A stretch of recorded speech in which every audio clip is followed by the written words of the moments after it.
All right, everybody, welcome to, well, first of all, hopefully you can see my screen share. Happy New Year.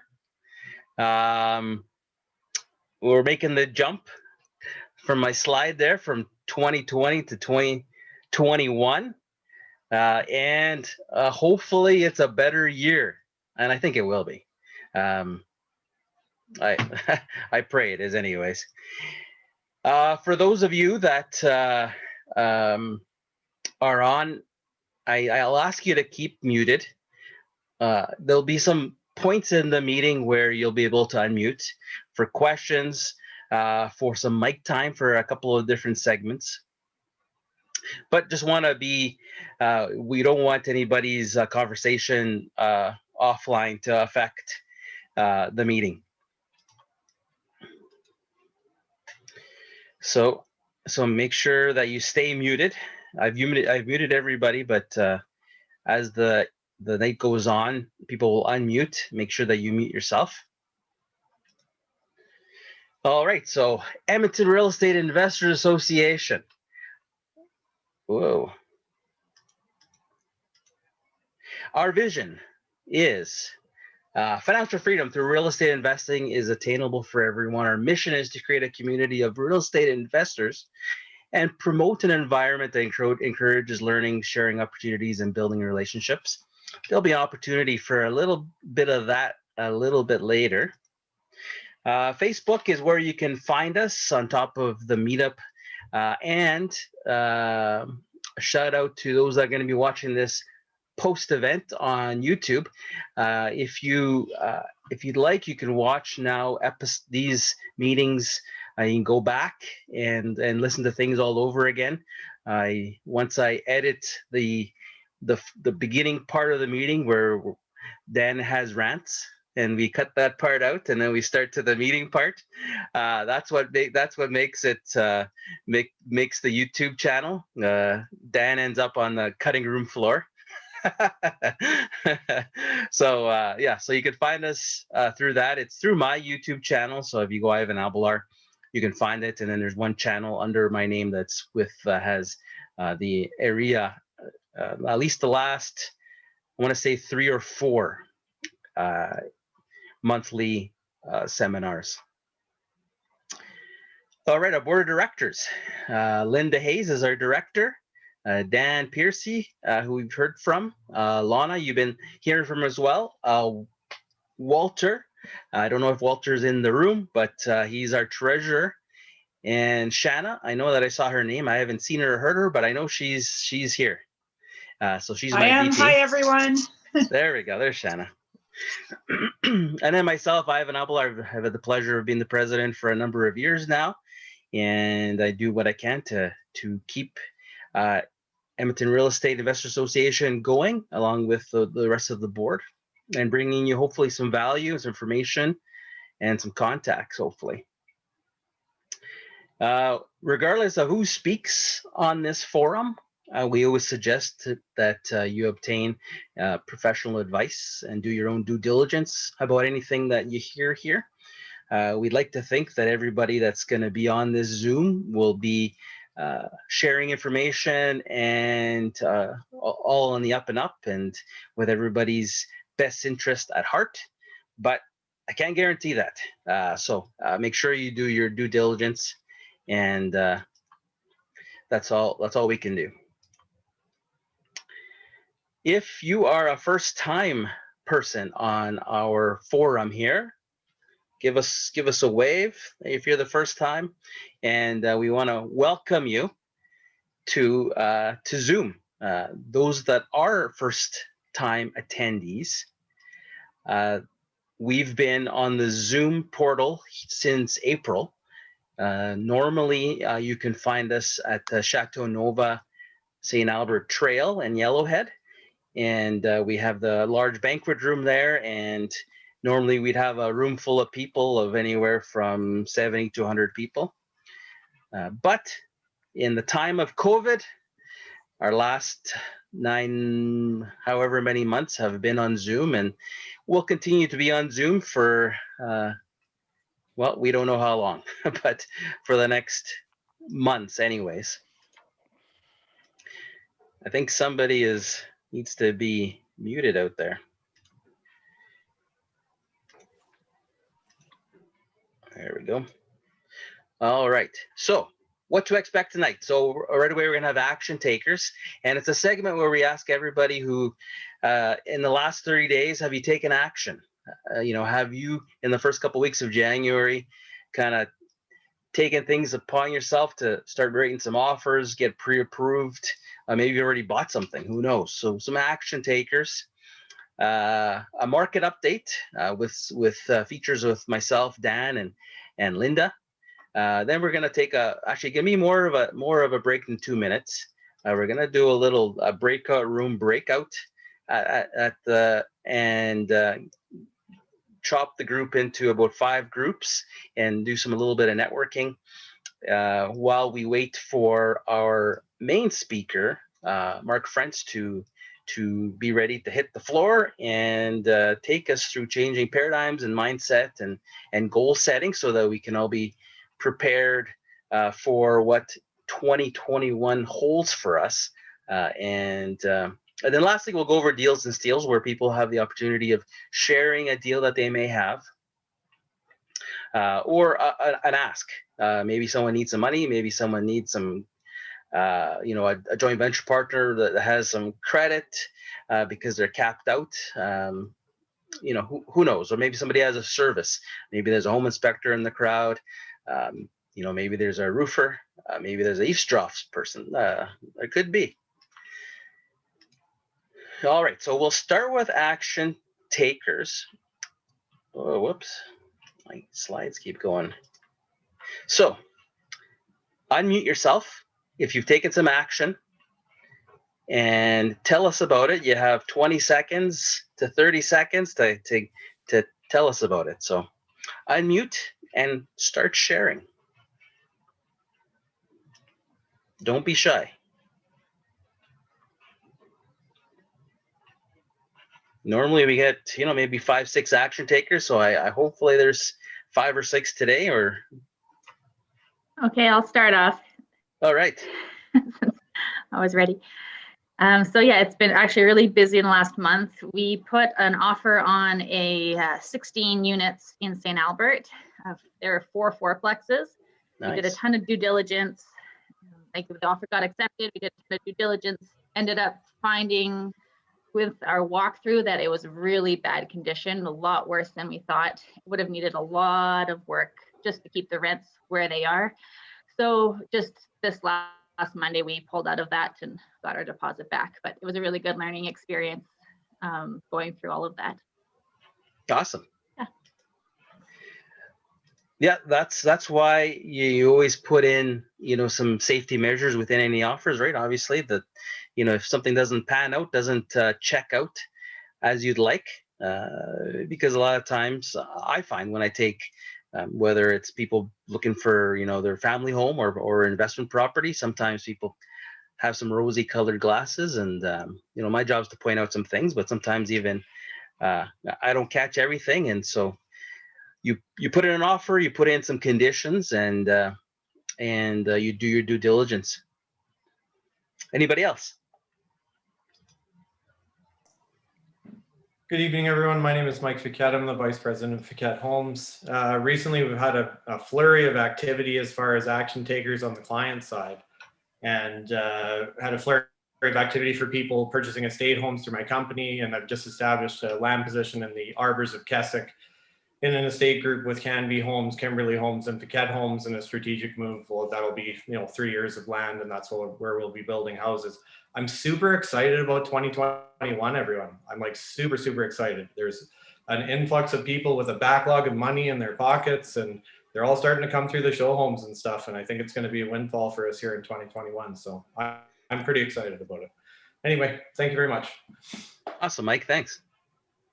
I'm pretty bullish on 2021.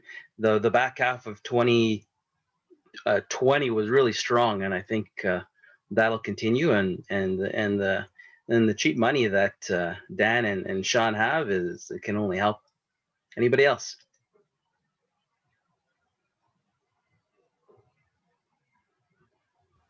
I can share. Sure. I am doing my first TFSA private lend, and I'm utilizing this strategy where I bundle it with an RRSP. And so I'm actually able to maximize that TFSA return to the full benefit. So it's up to about 20% return. Beautiful. That's a interesting concept. We've had people in the past to, speak on that and then strategies around that. It's a powerful way to put some money to work. Anybody else? I can share a little bit too. Sure.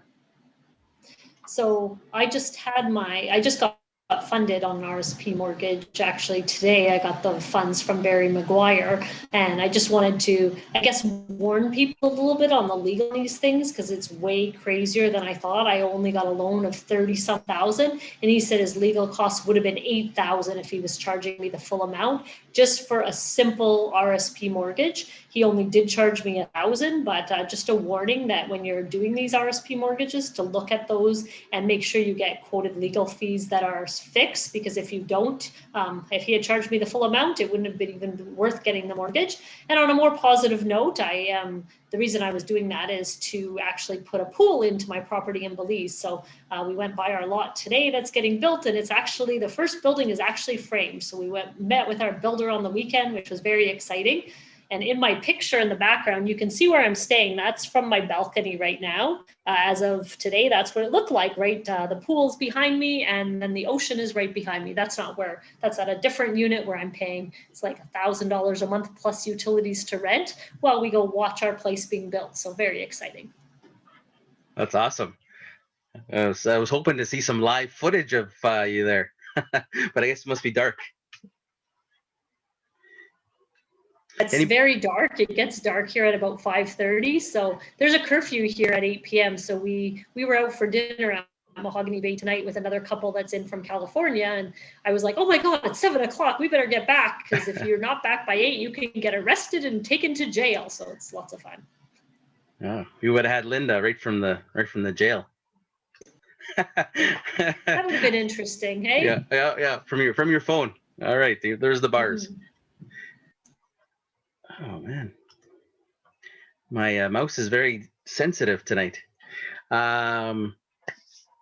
Anybody else? Last call. All right.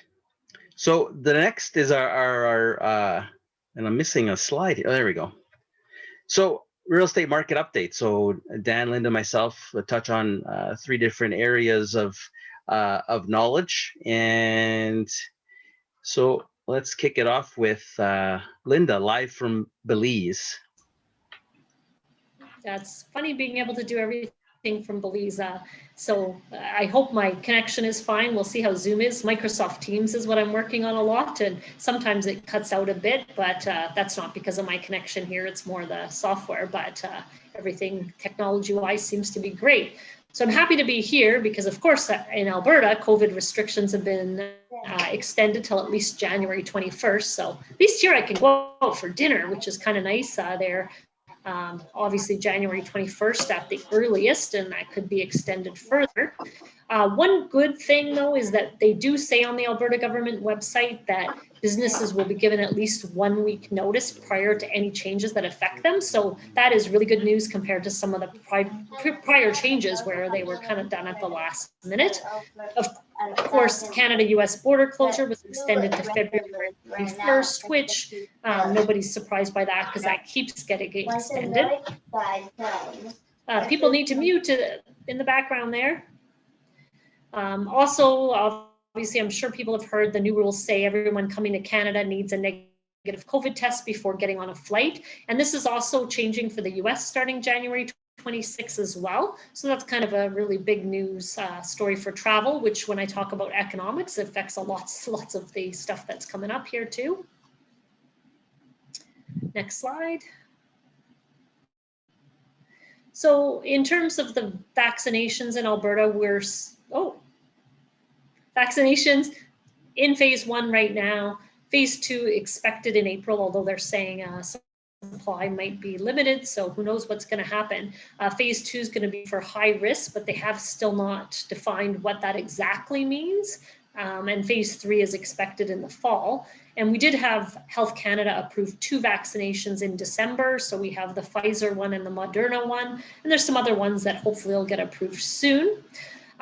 Some other things that could be coming, the curfew I mentioned, we have in Belize from 8 p.m. to 5 a.m. Quebec has implemented the exact same as what we have in Belize right now.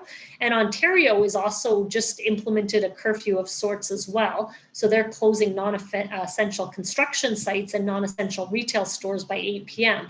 And obviously that doesn't impact us in Alberta, but it could impact us if we, continue to see cases. Things may shut down further, and that obviously could affect buildings that we're doing, especially that construction one in Edmonton, if you are getting any construction work done. So we'll see how that goes.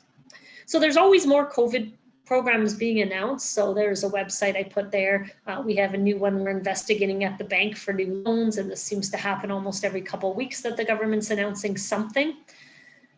Another thing that does directly impact us, which is maybe a good news thing, is that Edmonton did announce 0% property tax increase due to COVID. If you're part of the Edmonton Insight community, they actually sent out a survey to people that are part of the community asking what you wanted them to do with property taxes. Do you want it to stay the same? Do you want it to go up with more services? And if we keep it the same or decrease it, obviously there'd be a lack of services. So they did ask for input. So just if you're not part of that and you want to have influence to what the city does, definitely sign up for that community. So Edmonton, of course, is going to be doing more cutting of positions. They say probably 300 positions will be cut, and services as well. So we'll see how transit happens when they announce that. So Canada lost 62,600 jobs in December. I don't usually talk about Canada. I like to more be general about Alberta, which we'll do next. But the, significance of this is it is the first decline since April. Unemployment in the country is up to 8.6%. In Alberta, it's at 11.1, so it's not that much different than it was last month. 11.1 in Edmonton, 10.4% in Calgary, so still not doing too well on those fronts. So another thing I wanted to talk about is Edmonton garbage pickup. I don't know if anybody's heard about this yet, but this does affect us as landlords, and this is something because it does impact our utility rates as well as our garbage rules. So for those of us with Airbnbs, we're going to have to let people know what they need to do here as well. It's going to start between March and August 2021, and we're going to be getting the carts that they have in other communities, like Evan has them already, and I think some other small municipalities have them. So there'll be a large black cart for garbage that's collected bi-weekly. It's 240 liters. And then there's going to be a green food scraps cart and pail that's collected weekly, spring to fall, bi-weekly in the winter. Blue bags will be the same as now, which is weekly.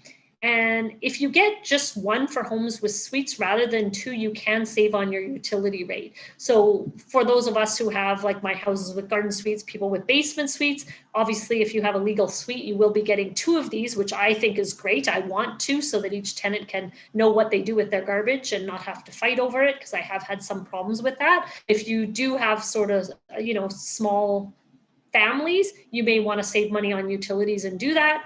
And you can also request a smaller cart, January 6th to February 12th. It only saves you about $4 a month, but you then get 120 liter instead of a 240 liter. So I don't know if anyone's felt this at all, but I just thought it's important to let your tenants know that this change is happening and that they should be watching for it. And only the person that's on the bill can obviously make the change for the bins. So some other headlines, WestJet yesterday a couple days ago talked about more layoffs and canceling many routes, about 30% of their capacity because of the new COVID testing rules that I talked about. They actually say they're going to be at the levels that they were at in 2001, so it's a huge shift. And I don't have it in the slides, but Air Canada did the same kind of announcement today, tons more layoffs, cutting of routes. So air travel overall is about 10% of normal levels. Another thing that's happening, Starbucks is planning to close up to 300 stores in Canada by the end of March. So that's a huge thing for staff as well.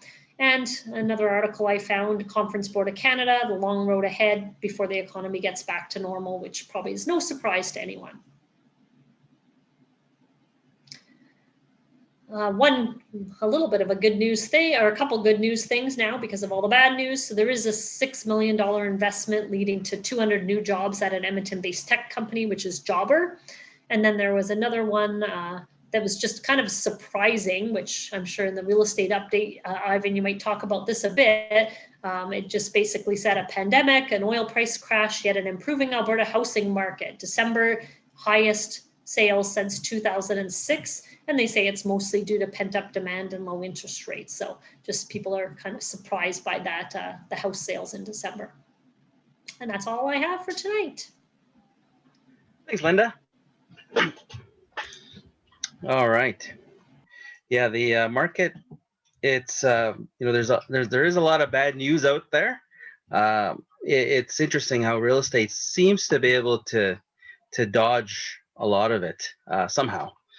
So I have a video prepared that I have prepared. So I'm just going to press play and have a listen.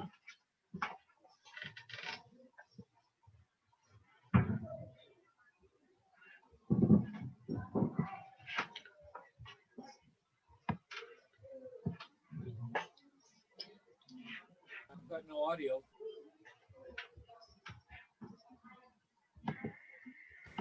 If I can only get my wife to do that.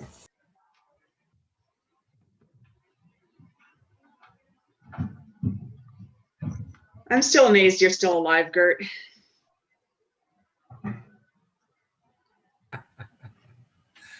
Aren't you just a birthday boy too, Gert? Nice of the seniors home to let you out, Gert.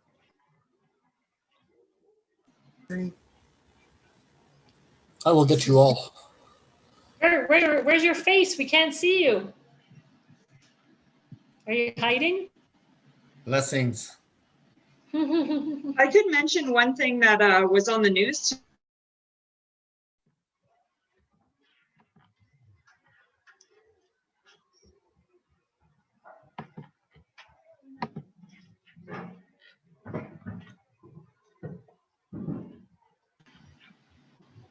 Technology problems are always so much fun, hey?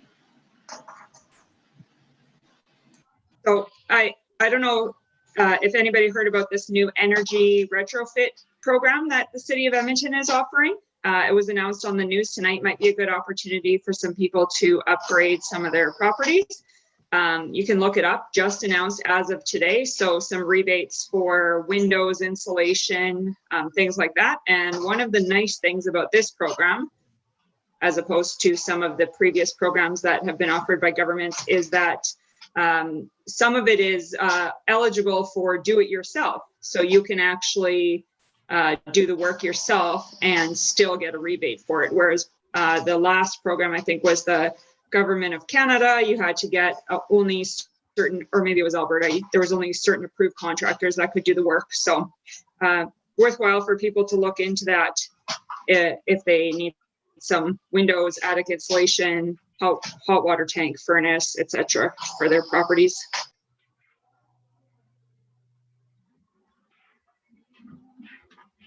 Can everybody see my screen? In the chat now from Greg. Can you guys see my shared screen? Yeah, we can Yeah. see your Yep. video. We just can't hear any sound.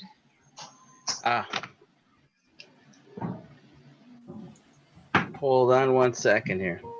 Hey there, Edmonton Real Estate Investors Association. It's Ivan Abelar, your president and your realtor. What's coming up right in a moment here is my real estate coach, and he's going to be touching on, how 2020, ended up statistically, and kind of the vision, of where we're coming from and where we're going in 2021. Valuable information. It's geared towards realtors, but you as investors, especially those that are full-time, investors, this is valuable information that you can take back to, joint venture partners any buyers you're dealing with, any sellers you're dealing with, and just for personal knowledge and making sure that you have as much information as possible when you make some very big decisions with some big dollars. When obviously real estate is a big investment game. So hopefully you find this information useful. If you have any questions, reach out to me. Obviously my contact information is somewhere in this video or below or to the side of it. So here you go. I know you'll find it useful. Talk to you soon.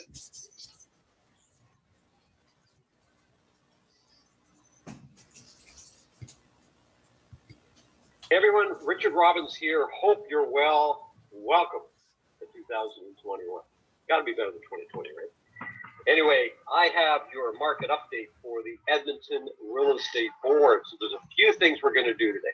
First, I want to compare December of 2019 to December of 2020. Also, what I want to do is I want to give you a quarterly update of last year because it's very interesting based on COVID, and I can show you the sales numbers for each quarter and how the second quarter, which generally is the busiest quarter of the year, was definitely not, but then it got much stronger after that. Then what I'm also going to do is I'm going to show you the last 5 years of total sales for your market and where you stand in 2020. Also show you prices for the last 5 years, and then I'll give you sort of my prediction as to what's going to happen in 2021. Just keep in mind, doesn't mean it's going to be right. Just keep in mind. Okay, so first of all, you should see in your screen there, this is your December numbers year over year. You can see in December of 2019, you did 845 sales. We did 1,107 in December of 2020. Now, here's what's really interesting. I want you to look down where it says MOI. That's months of inventory. So again, if you look at your market, 4 to 6 is a balanced market. Above 6 months of inventory is going to be a buyer's market, and below 4 is going to move into more of a seller's market territory. So really interesting. If you go back to 2019, you had 7.1 months of inventory. Let's face it, that's definitely buyer market territory. Prices would be weakening slightly, again, depending on some property type. Some property type has less inventory than others. And then, of course, you look at December of this past year, well, you're at 4.5. So you've moved very much into a balanced market and creeping towards a seller's market.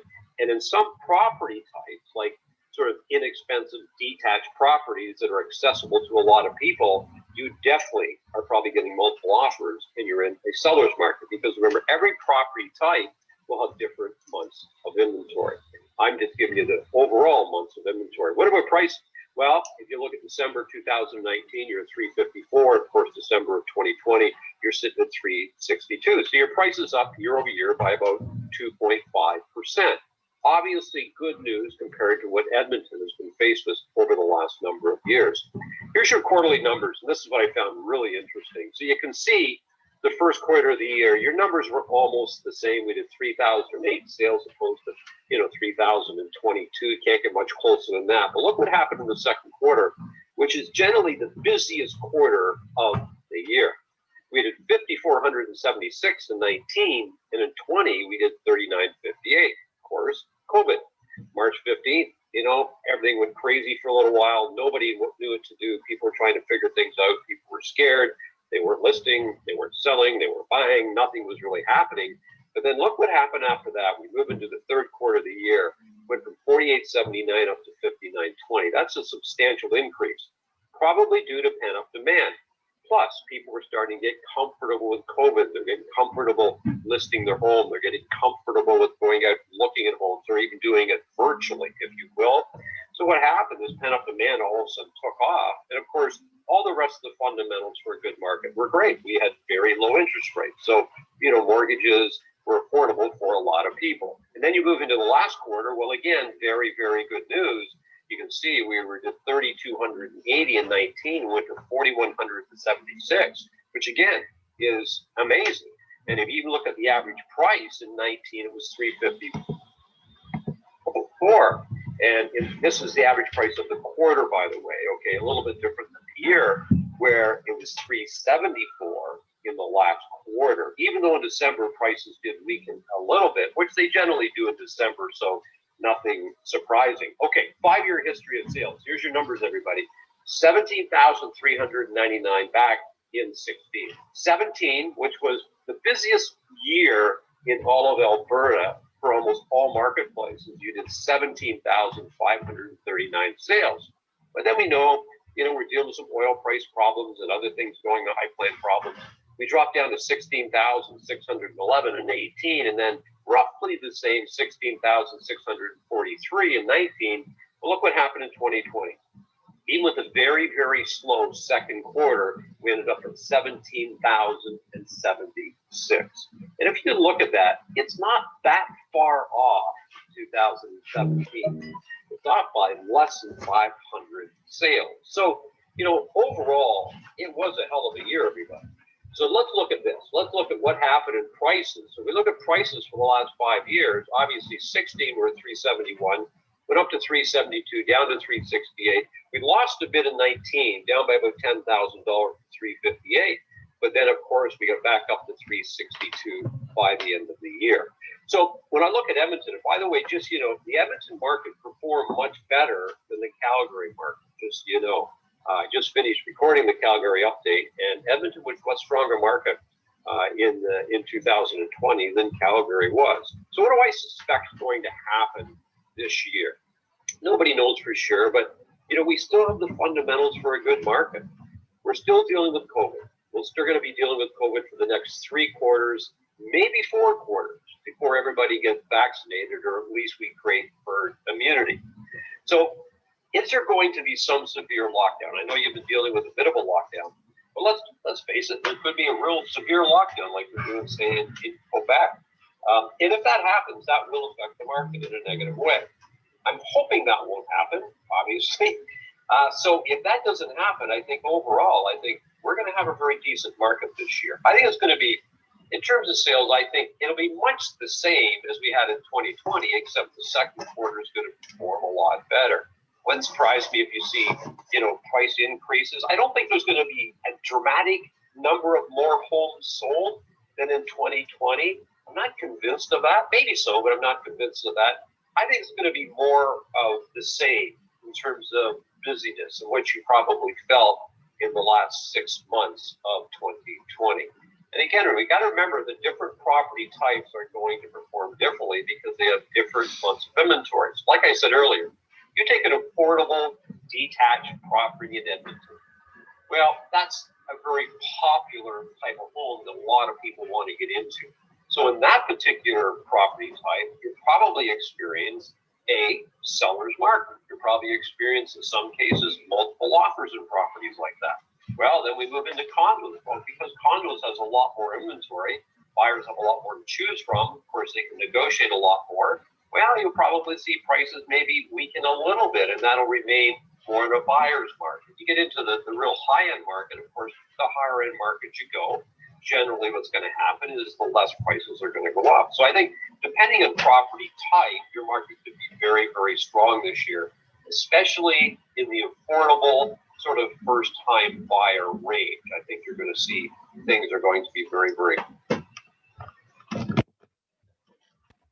All right. So thanks to Rich for that. The market was strong in the back half of 2020, and those of you that attended this, probably heard me say that many times. And I anticipate that we'll have a strong first half to the year. I'm not sure if that'll change at some point, but I do think that we'll have a spring market, unlike last year where our spring market basically got postponed by about 2 months, and then it just took off, and multiple offers were happening and whatnot. So I mean, it's do what you wish with that information. There are investors that will look at this as an opportunity to buy and try to, for the flippers to try to do a flip, starting now and get it up on the market for the spring quarter. And then, for others, it may be an opportunity to divest from some properties while there's an opportunity to. I'm not sure what to expect in Q3 and 4 this year. I do believe that we'll have a strong Q1 and Q2. I mean, I believe two of the mortgage brokers, Dan and Sean, even chatted at the beginning here prior to the meeting started about how they've been busy hopefully that's some valuable information.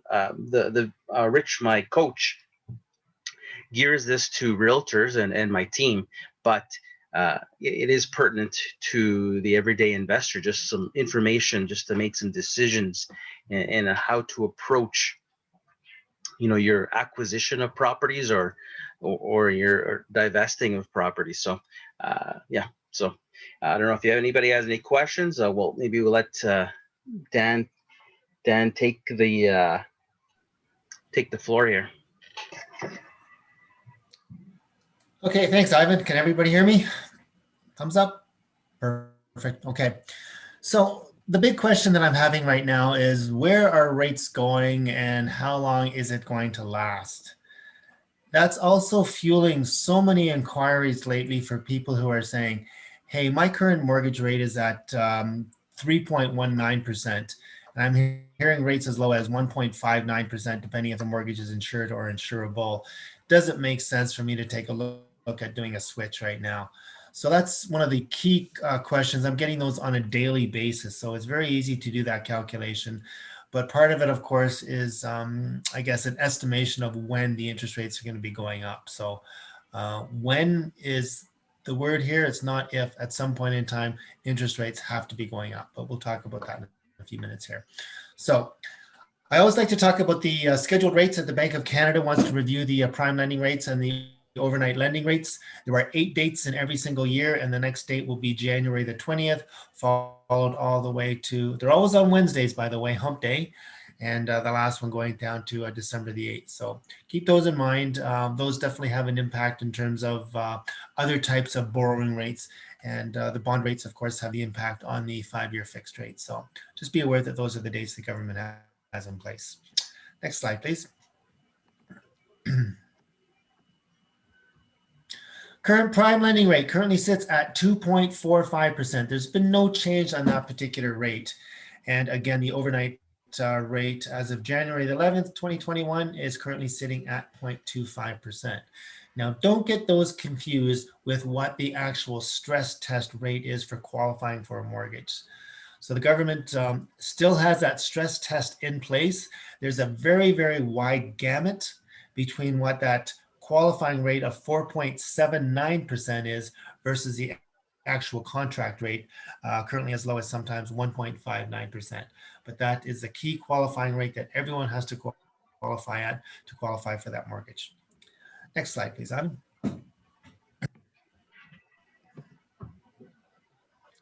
Okay, so this is something that CMHC came out with in the third quarter, and they basically looked at the vulnerability of various real estate markets across Canada. And as we all know, the COVID-19 crisis has negatively affected permanent disposable incomes for the majority of Canadians out there. And there was some overvaluation imbalances emerged in several markets. And I'm basically going to cover all of Canada here, but you'll also see Edmonton is affected as one of these highlighted areas. So moderate risk from overheating. And what is overheating? Overheating is basically where the demand for the housing outstrips the current supply available on the marketplace.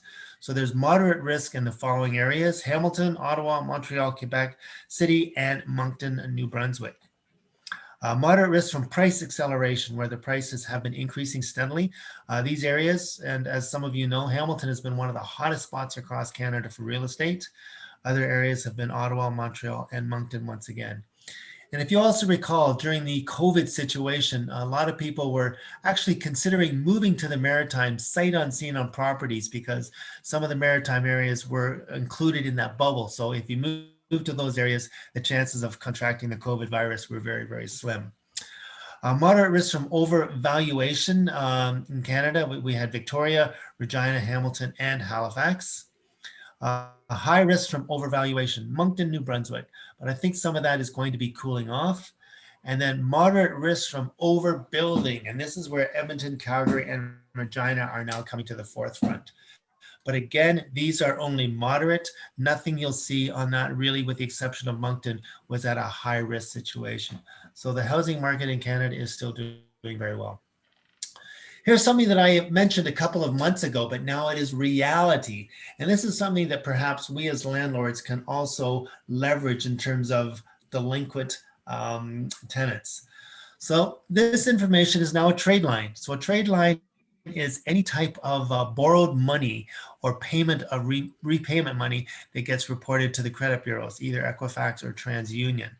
But now the tenant's credit score can now be impacted by their history of repaying to their landlords. Rent payments can establish shelter shock levels. So one of the questions I get on a regular basis is, well, I'm paying $1,500 a month for rent. I can afford to make a mortgage payment. In the past, that was not really that significant because we said, well, hold on a sec here. On any type of rental agreement, you can always walk away, so your obligation is not as legally binding as a mortgage commitment whatsoever. But now, rent payments can help do that shelter shock levels. For example, $1,800 in rent could translate to a mortgage payment and property taxes for the same amount. Here's how it works. Landlords and tenants can sign up to the Landlord Credit Bureau. There's a bit of a twist here. If renters want to sign up, they need the landlord to agree and sign up before any data can be shared. Landlords who take part must register their tenants and report each one's rent performance. Paid late, didn't pay, didn't pay on a monthly basis. So renters have the opportunity to log in, review their tenants' records, and dispute any discrepancies or errors. Responsible tenants are given the option to share their positive rent histories. However, delinquent tenants, will automatically have their information sent to the Equifax bureaus. So when you have a tenant and you're wanting them to pay more on time, you as a landlord do not have to have the permission of the tenant to sign up for this Landlord Credit Bureau. Very interesting, eh? So as a landlord, I want to come back to that for one more second. As a landlord, this would be some leverage that you could include to try to get your tenants to be paying on a regular basis. You as a landlord have the ability to sign up, but as a tenant, they have to have your permission to sign up on this Landlord Credit Bureau situation. Very interesting. Okay, next slide, please. How much lower can interest rates go? The CD Howe Institute's monetary policy requests the Bank of Canada hold the key overnight rate at 0.25. That's 0.25% until at least December of 2021. However, many economists believe the Bank of Canada will keep this interest rate on hold until at least 2023. I think that's a little bit long out there, but the overall general opinion is rates are not going to be going up. What's happened during the pandemic? Cost of borrowing has plummeted. Before the pandemic, I think we were sitting on 5-year fixed rates at somewhere around 2%, maybe just slightly over, say 2.19. Now they're so much lower, at as low as 1.59%. So freezing the rate at its effective lower bound will help support the positive effects of rebounding trade volumes and strong commodity prices. Interest rates are at all-time historic lows. I sound like a broken record, but that's exactly where they are today. Next slide, please, Ivan. Okay, again, the economists, and this is a bit of a crystal ball estimate, forecast, but this is what the majority of the economists out there. 47% of them believe low rates will be held until 2023. That's either 2.5 years out or possibly 3 years out. 40% say the rates will be on hold for just 2 years, and 13% are predicting rate movements after the year 2021. Linda may have touched on it in terms of what's happening, but closures within the next 6 months are most likely in the hospitality, tourism, and health, wellness sectors, according to the survey. Anyone remember that little guy, Yoda, from Star Wars? Guessing game. So all of these are simply just guesstimates with the correct data behind them. Next slide, please. I had this on last time, but I think it's kind of neat. Is the phrase, I know nothing, an educated guess? Let's share some humor when we're working with interest rates in real estate investing. So again, the forecasts are only educated guess. Interest rates, again, the main message is will not rise anytime soon. Okay, mortgage defaults. This is where we're going to have some reality coming out. Analysts believe that 10 to 20% of mortgages currently under the deferral at a higher risk of defaulting. Hey, of course, Dan. that's just simply common sense. Dan? Yes, Ivan? Can we just press pause on your presentation? And we want to get Mark on now, and we're going to come back to you. Sure, Is that absolutely. Okay? Sure. All right, guys, we're going to pivot a little bit with our normal stream. And we're going to get Mark on now, and then we're going to come back, and then we're going to also do a little bit of a breakout room. So, Mark, if you're out there, I have you as a co-host, and I can stop my share and let you hop on with your presentation. Sounds good. I'm going to start that presentation in a sec. What I'm going to do is I'm going to give a really quick summary of the presentation that I sent via Lana about, what, 2-3 weeks ago. It was on motivation on why. And that's a really important preface to what I'm talking about today. I'll give a quick summary, but if you want to go back and look at that video that I posted, I think it's what, about 15 minutes, Lana? Yeah, you can go back and click that link, and you can go in and look at it another time. All right, I'll give you another link at the end of the presentation here. But I'm going to share my presentation. Oh, sometimes it takes a second. Give me a second.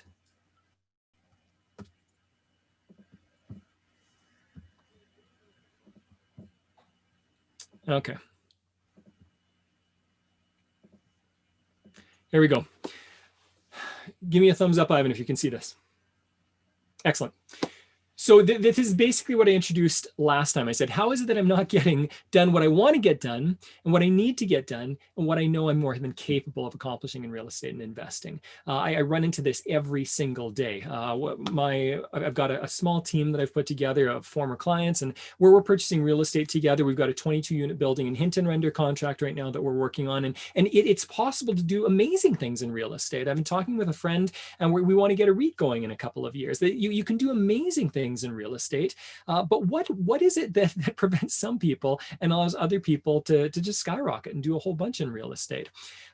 Again, I will just summarize this very quickly. I'm going to run over this quickly and then get into the regular presentation. So for me, this is a concept that I learned in my early 20s, but it's become more and more relevant the older I get, and that is that we all want to have things, right? Having said that, in order to have things, we need to do things. And in order to do things, we need to become a certain kind of person. If we do not become the kind of person that is able to handle real estate investing on a large scale, then we won't have real estate on a large scale for a very long time. We might have it for a short period of time. We won't have it for a long period of time. I introduced paradigms and talked about how paradigms are a little bit like thermostats, in that we have these settings, and what we're comfortable with, we typically stay within that range. So if you are comfortable with single family homes, it's going to be difficult without changing that thermostat setting to get into large commercial, multi-residential, or whatever it is, if you want to get into land development or whatever it is you want to do in real estate. I talked really quickly, and this is really relevant at this time of year, because January 1st, so many people work on their habits, their routines, when really what they need to work on are their beliefs, their thoughts, and emotions. Once you change your beliefs and thoughts and emotions, this is more the root cause of why you do things or don't do things, then automatically the actions, habits, routines will change, okay? And then you won't have more of the same results. You'll start having new results. I talked about how we kind of have two brains. We've got a logical brain and an emotional brain.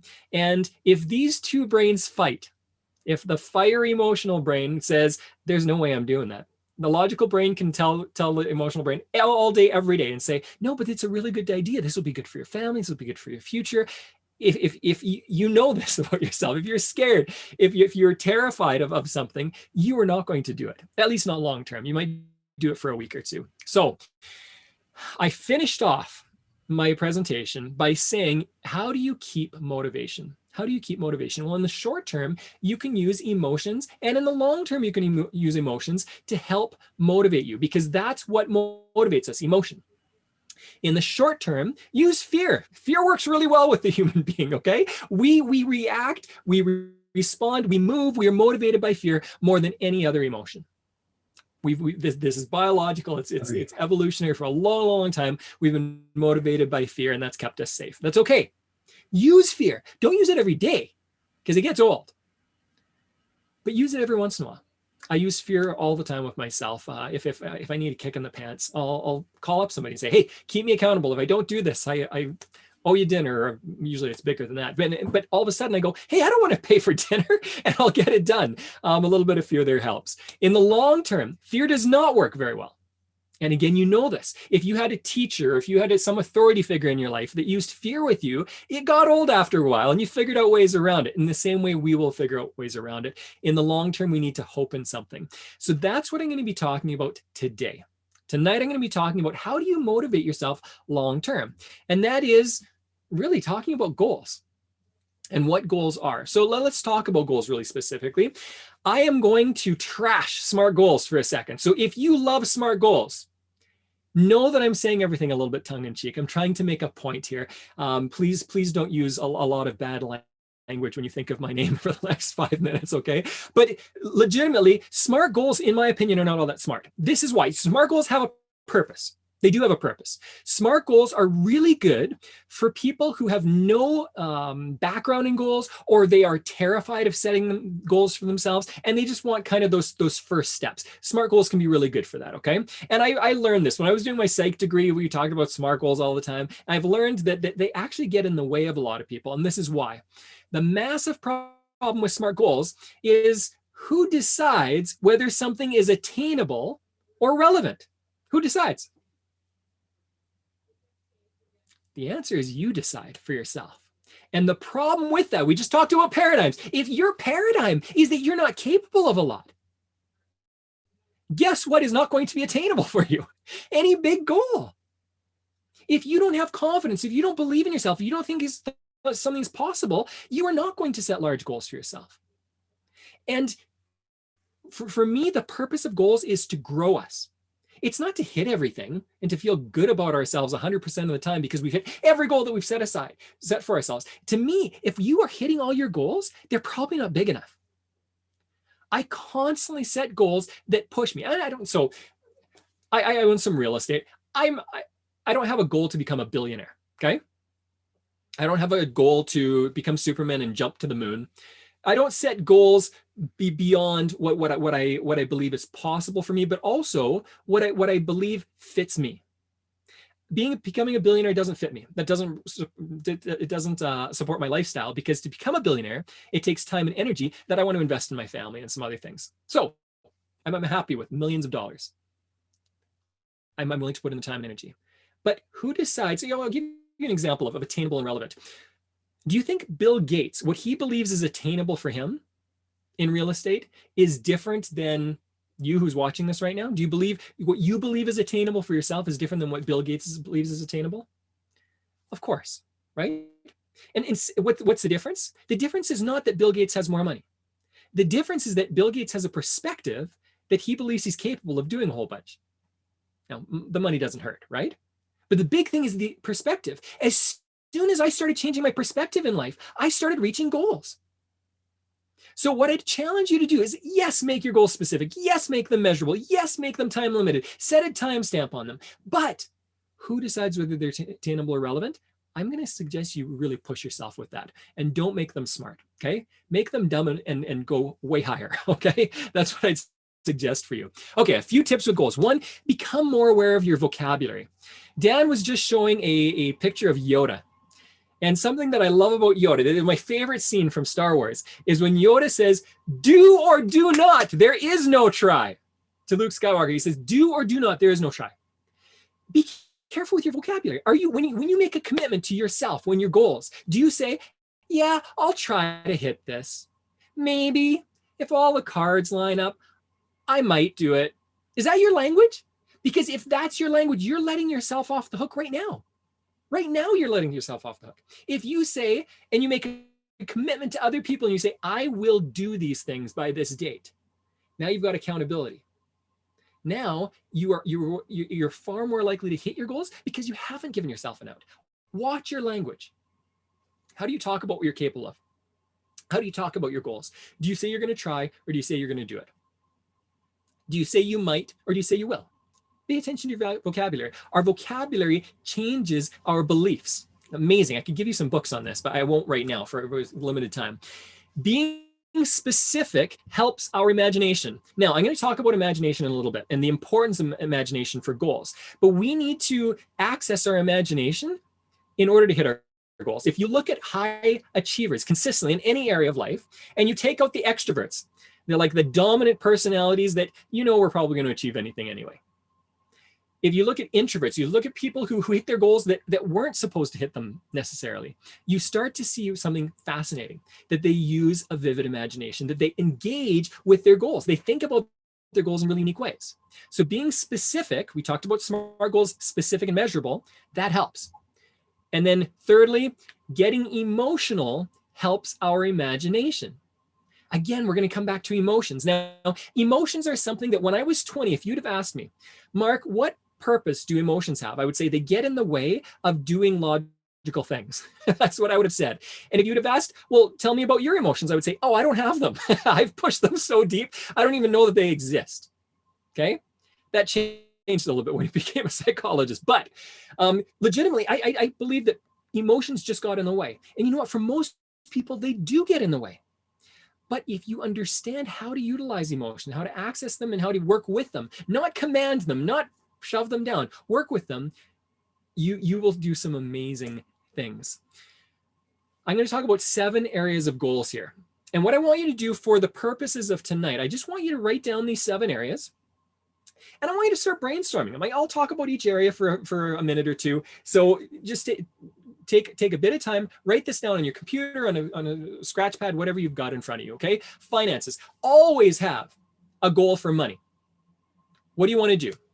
Are you paying off debt? Are you working towards buying your next big building? Are you looking towards to retirement? And what does that mean? Be specific, be measurable, put specific numbers down, okay? Relationships. What are your goals with your relationships? Now, relationships are harder to be specific and measurable. How do you measure, I want to love my kids better, or I want to have a better relationship? That's a difficult one to measure, right? Having said that, what I'd suggest is use other people as a measurement. What I'd suggest is go to your partner, go to a kid, go to somebody you care about, a friend, and ask them, hey, out of 10, how am I doing in this area as a friend, or as a partner, or as a parent, or as a kid? How am I doing in this area? And if you can get a score, maybe you're sitting at 2s and 3s, if they're really brutally honest with you at times, right? In certain areas, now you can go, okay, how do I become a 4 or 5? And you can ask somebody, how do I become a 4 or 5? How do I become a 7 or an 8? How do I improve this? People are happy to tell about how you can change, okay? So you'll get good answers with this on relationships. Thirdly, growth. What are your goals with growth? How do you want to grow? Education, development. That can be professionally, it can be personally. Fourth, mental or emotional health and rest. What are your goals with mental and emotional health? I've got somebody that I know that has a lot of mental health concerns in their family. So mental and emotional health is a big area of goals for them. What about rest?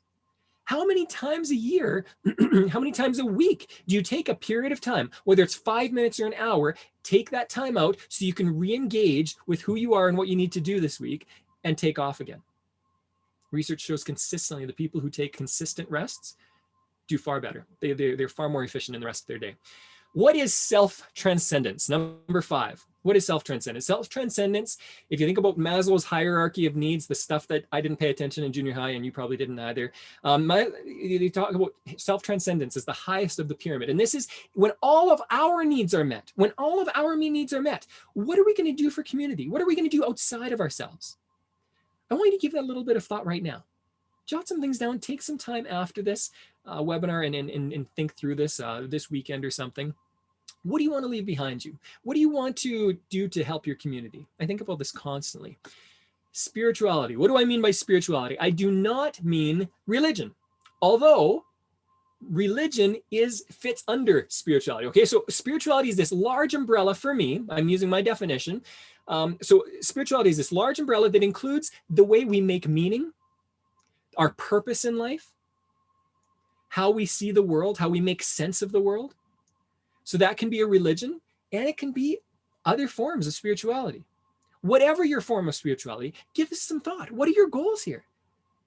I was just talking with a client a couple of days ago, and then she said, Mark, I want to be content this year. That's my goal. I want to be content this year. She's hit lots of goals with her real estate portfolio. She's hit lots of goals with growth in her own business. Now she goes, I just want to be content this year. How do I learn more contentment? So she's working on some mindfulness and meditation techniques.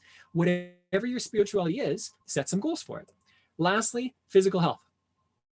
Now, again, physical health, sometimes people go, how do I set specific or measurable goals with physical health? This is what I'm going to encourage you to do. Instead of saying, I will work out this much every day, instead of doing that, because you know you're going to fall off as soon as you're sick or whatever comes up, right? What I suggest is, hey, set a goal for 2, 5, 10 years from now. I've got a goal. So I'm 42 right now. I've got a goal that in the next few years, I want to be able to do a full one-armed chin-up. That's a physical goal that I have. Now, I'm not even close, okay? I can do maybe about 25, 26 full chin-ups, okay? 2 arms. I've heard that you've got to be able to do 40 or 45 before you can do one on chin-up. Now, this is going to get into a couple of points here. Number one, when I have that goal of a one-arm chin-up, now it's not about working out a certain amount of time or doing a certain routine, because I've got this goal. And if my current plan doesn't work, I can switch plans. I can work out more or less or change it. That's okay. All right. What I'd suggest you do is with physical health, set a goal in the future and then work towards it. If I find that I'm not working towards my goal or I'm not hitting it, I can always switch it up, okay? This is a very important thing with goals. Goals are the purpose. The purpose for me with goals is to grow, to learn. If I set a goal of a one-arm chin-up, I am far more likely to hit 30 or 40 chin-ups, regular chin-ups, correct? If I set a goal for 25 chin-ups, that's where I'm going to stop. Set big goals and then switch the plan. If it's not working, switch the plan. Mess around with it. Be okay with failure and figuring out your goals over and over and over again. This is a really important thing, okay? Okay, types of goal setting techniques. I'm going to give you 3 types of goal setting techniques. I'm going to give you a quick understanding of the first 2. I'm going to go into a little more depth with the third one, and then we'll basically finish off for tonight. So the first goal setting technique is Think and Grow Rich. So Napoleon Hill, if you haven't read Think and Grow Rich, you should. Actually, I'm running a book study group on Think and Grow Rich right now. I'll invite you at the end, okay? It's free. I'm not charging anything for it, okay? So there's Think and Grow Rich, and basically in the second chapter of Think and Grow Rich, he talks about a 6-step method of engaging with your goals in a really unique way to work towards them. And that's a really good system. If you had no other system than Think and Grow Rich, I've got a friend who's worth about $700 or $800 million. He's not even in Calgary right now. He's down in Palm Springs enjoying his new property. But he said he's read Think and Grow Rich 500 times. He said, I earn about $1 million every time I read Think and Grow Rich. It's been a tried and tested, tried and true book. Over and over and over again for people. Secondly, is the Bob Proctor style. So I was a top consultant or coach for Bob Proctor for a while. And Bob Proctor teaches you to basically list a bunch of things that you want, just a ton of things that you want. And then the things that are just so far beyond you, the things that really push you, really focus on those. So this is similar to Think and Grow Rich. The difference is that Bob Proctor is all about dreaming massive goals and then repeating these constantly. And you know what? Think and Grow Rich and Bob Proctor are the same in that way. Anyone that you talk to with goals will say the more frequently and the more consistent you can go over your goals again and again and again, the more likely you are to hit them. Thirdly, and I'll talk about why. I'll talk about the lifetime accomplishment to one-day Mark Frentz system. And by the way, I'm not trying to teach you a system here, okay? I don't care about systems. You're different than me. So I don't want you to just take my system or Bob Proctor's systems or Napoleon Hill's system. Find a system that works for you. If you need to mix and match a bunch of systems, I don't care. Do what works. I'm really pragmatic. So the system that I have is basically, you start with your why. You start with what motivates you. What emotionally gets you moving. Don't say your family. Don't say things outside of yourself, because yes, your family is motivating on some level, but that's not why you do what you do. It's not for family. I've had hundreds of clients. Many of them say their family is why they do what they do. And you know what I found as we get deeper? It's never about family. Family is a good thing to be motivated by. It's a good thing to invest in your family. My family motivates me. But deep down, it's my emotional desires, my emotional needs. What is your why? You can spend months on this and it's worthwhile. Secondly, list your goals. For me, a goal is anything over a year from now. So if you've got anything that you want to accomplish a year or beyond that, right now I've got an 8-year goal for 2028, October 10th, 2028. It's my 50th birthday, okay? And so they can be long-term. Set some goals. And what I'd suggest is that last slide went over those 7 areas of goals. Look at those and say, what are 1 or 2 areas that I really want to focus on right now? For the next year or two, what are 1 or 2 areas that I really want to focus on? Maybe it's finances and relationships, or finances and self-transcendence, or spirituality and relationships, whatever it is. Next, when you've got your goals, and I would say don't pick any more than like 3 to 5 big goals.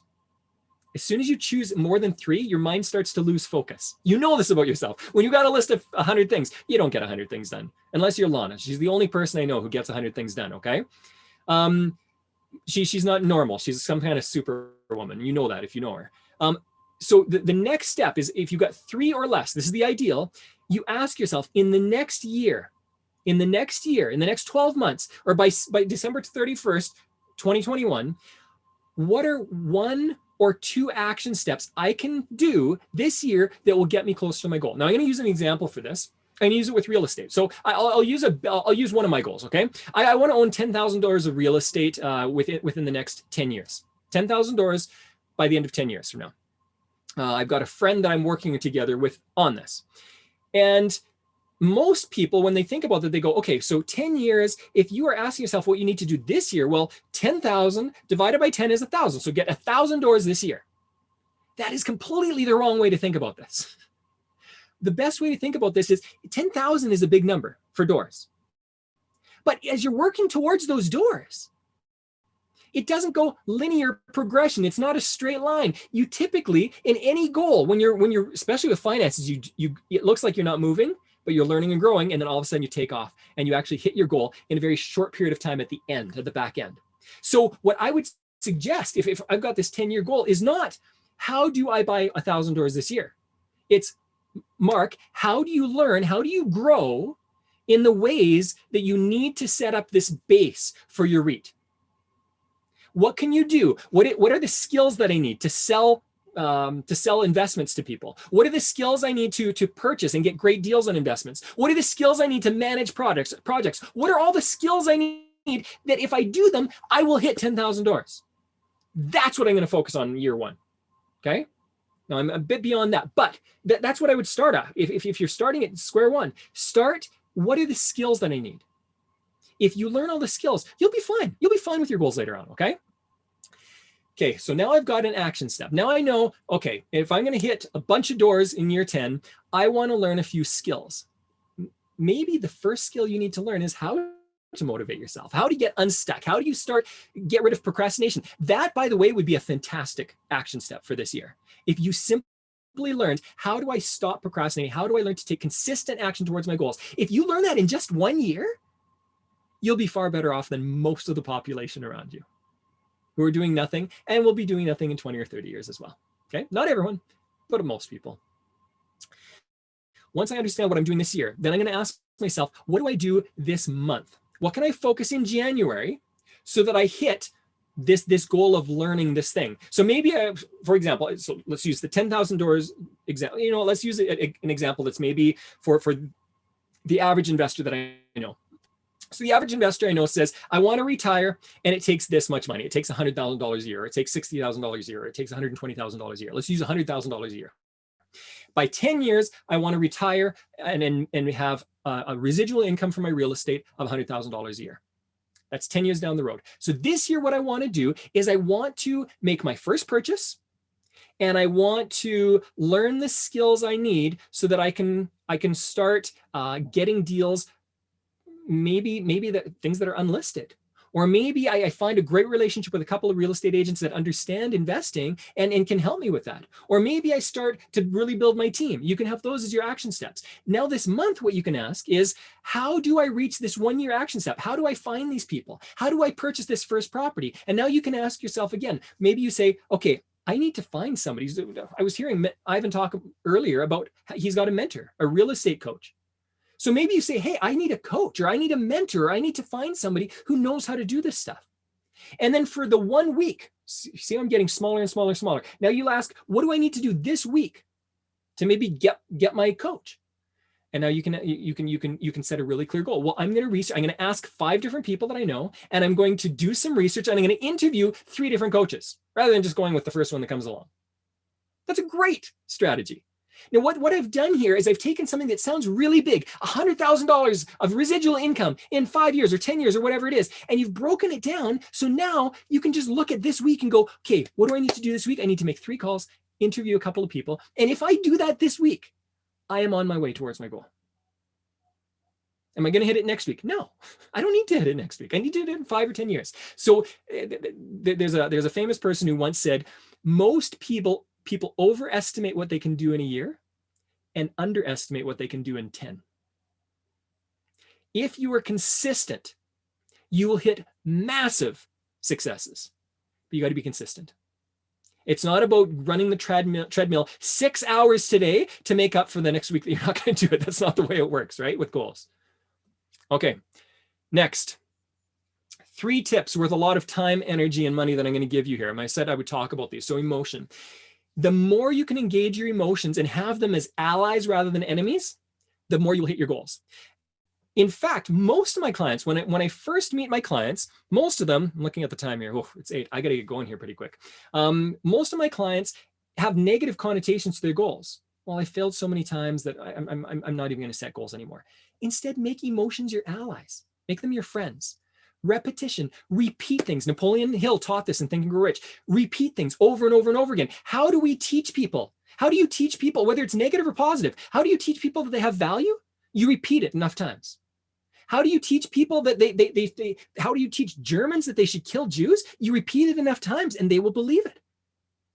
The beliefs happen in us through repetition. So repeat the things that you want to believe.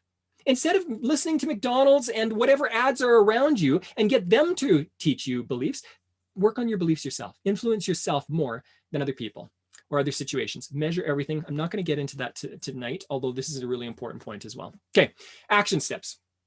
This is what I want you to do. Pick a goal, choose a method, and start something. That's it, really. Go back and watch the video. If you haven't seen the video on motivation, go and put those action steps that I told you there, put them into practice. If that's all you did, this is how I'm constantly thinking, Mark, if I was to change just one habit in the next 3 to 6 months that makes a significant difference in my life, is it worth spending 3 to 6 months on it to really get it, rather than fumbling around with 18 habits over the next week and failing at all of them? I'm okay with failure, but only if it leads somewhere. I don't love just living in the toilet bowl. So choose a method, start today, choose something that works for you. Okay, lastly, a little bonus for you guys, okay? I'm starting a Think and Grow Rich book study. Actually, I started it a couple weeks ago. I'm gonna put a link in the chat right now. And actually, I'm gonna change really quickly, Ivan. I can't forget to. Oh, you can steal hosting back for yourself. Okay. Yeah. Really quickly, I'm going to put a link right here. So this Think and Grow Rich book study, it is absolutely free. The only thing is that I would suggest you buy a Think and Grow Rich book. You can get it online for free. I'd suggest you get a hard copy. And the next thing is I suggest, wow, there's one really young investor here that I'm seeing by the last name Belanger. Hey, good. She's excited too. One thing that I'd suggest is you also buy the workbook. Make sure that you've got a workbook. Make sure that you put energy into this. I love helping people, so I'm willing to do this Think and Grow Rich book club. The only thing that I ask is that you invest your time and energy into it, okay? I won't charge you $1 for it, but that link there will take you to the registration page where you can do it. Again, I apologize for this, that I'm taking off here on you guys. I had another commitment that I had also needed to get to. So I'm gonna take off for that. I've got maybe 2 more minutes that I can hang around, but then I need to take off, and I'll let you guys get back to, sorry, Dan, for interrupting your presentation.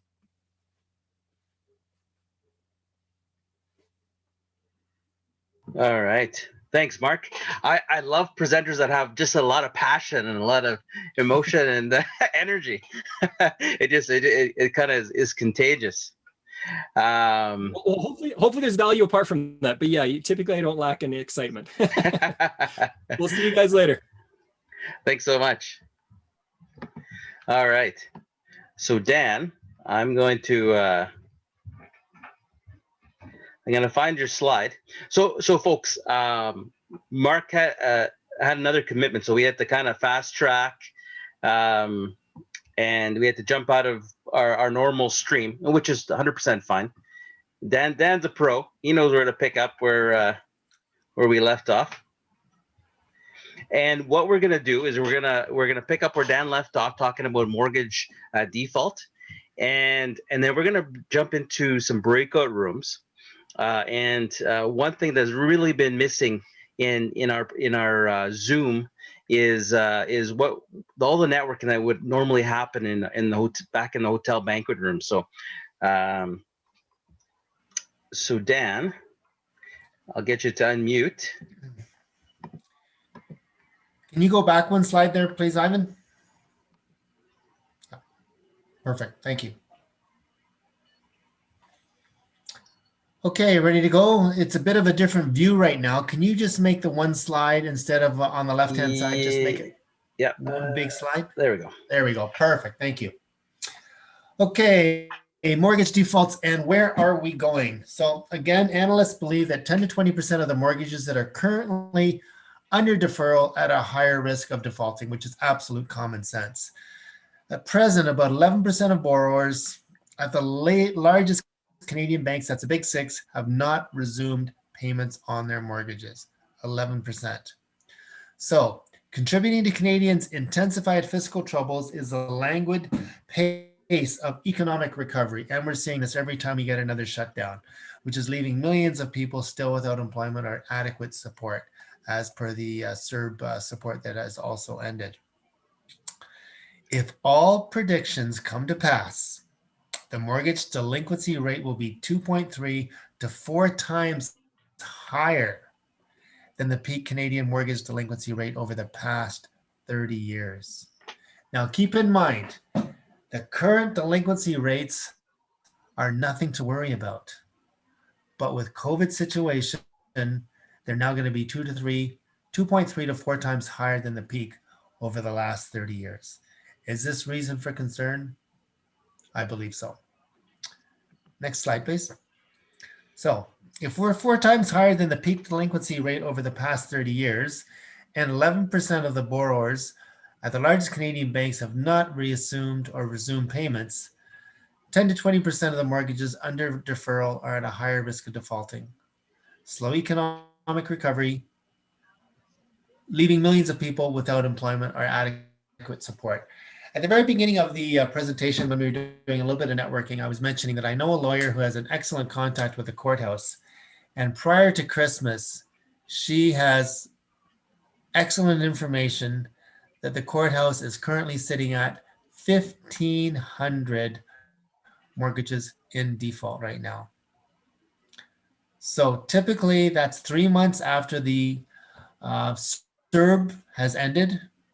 And for any type of real impact on the real estate market or foreclosure notices going out, it takes anywhere from 3 to 6 months happening So we are going to absolutely see some type of major a mortgage default sometime in the early spring of this year. Hopefully, the courthouse will make the right decision in terms of listing these properties on a staged delivery as opposed to just dumping them all on the market all at one time. That's what I hope and pray for, because it could absolutely, 3,000 properties on the market could absolutely have an impact in terms of where real estate prices will go. So talking about where are the first-time home buyers typically choosing for mortgage rates right now, Bank of Montreal survey states that over half of first-time home buyers are opting for the fixed 5-year rate due to cost uncertainty. Having a bird in the hand for the next 5 years is worth a lot of peace of mind and a lot of less sleepless nights. Plus the fact that the gamut or the difference between the 5-year fixed rates and the variable rates is now so close. So again, more than 30% of undecided report that they're most likely to choose fixed rates. Looking at my personal bank of business right now, I would say I'm closer to about 75% of fixed rate versus variable rates right now. Next slide, please. Okay, I know Linda covered on the unemployment rate, so I'm just going to skip past this slide. So we'll just go to the next slide. Don't want to be redundant here. Where are Canadian bond yields? 0.47%, so less than 0.5% on the bond yields right now. So if you look at January 2021, it's just at 0.47. And again, this is where the 5-year fixed rates are affected, and they're directly associated with the bond yields for 5 years. Low bond yields, low interest rates. Okay, if you take a look at this particular slide, this is a forecast taking us all the way out to 2022. And if we look at the very bottom where it says Q1 2021, if you look at that dot directly above it, it shows that the 5-year rate forecast was at about 2%. We're basically almost 50 basis points less than that. So reality versus forecasting. So again, some of my slides have alluded to is that forecasting is simply just some guesstimations involved. But if we take this all the way out to 2022, that's going to take us out to pre-COVID rates at 2.62%. So are we at historic all-time low interest rates, and are they going to be staying low for quite some time? I firmly believe so, but don't take that to your bank. Next slide, please. Oh, I think we're missing something here. Okay, so what's up? What's up? What's up? Have you heard the latest stats joke? I like this one. Probably. Come on, you guys get that, right? Gert, do you get that? Nod. Gert, calling you out here. He's having a nap. Having a nap. Okay. So where are interest rates right now? Rentals, again, are being charged a surcharge by about 10 to 20 basis points. And again, I've covered this in many, many meetings. The reason rentals have a higher interest rate is because the risk on them is higher. 5-year fixed range right now, as low as 1.59%. But be really aware, I had a client about 2 weeks ago that was so excited because they were at 3.39% and they saw that they could get a rate of 1.59%. They then read the fine print on their mortgage details, and unbeknownst to them, they had a bona fide sales clause. Bona fide sales clause simply states that if a client wants to get out of their mortgage early, the only option they have is they're now forced to sell their property. So don't always necessarily look at the interest rate, look at the lowest cost of borrowing and the terms and conditions. 5-year variable rates are prime, which currently sits at 2.45%, less 0.9 to less 0.30. So now you'll see 2.45 less 0.9 is actually very, very close to that interest rate of 1.59%. Bird in the hand, 5-year fixed rate, you know that rate's going to stay the same. Is there a probability that the prime lending rate is going to go from 2.45 down further? Well, anything is possible. But if you want a bird in the hand, 5-year rates, that's almost free money. Free money. Okay, and again, always check with your broker because we are the only people that have access to the unpublished specials. So what that means is that big banks only lend money out based on their deposits, whereas non-bank lenders are not regulated the same way that the big banks are. They have investors. So all of a sudden, if you're an investor and you're putting in $20 million, you don't simply want that sitting at the lender not doing anything. you want that money to be working hard for you. So basically you set out some unpublished specials that basically have great terms and conditions, but perhaps a quicker closing time. So again, these are rates only available through your broker channel. That's all the information I have right now. Rates are low. Great time to be borrowing money. Thanks, Dan. You picked up with no problem from where we ended off. So we're gonna go into breakout rooms. There's gonna be maybe 10 of us in each room, and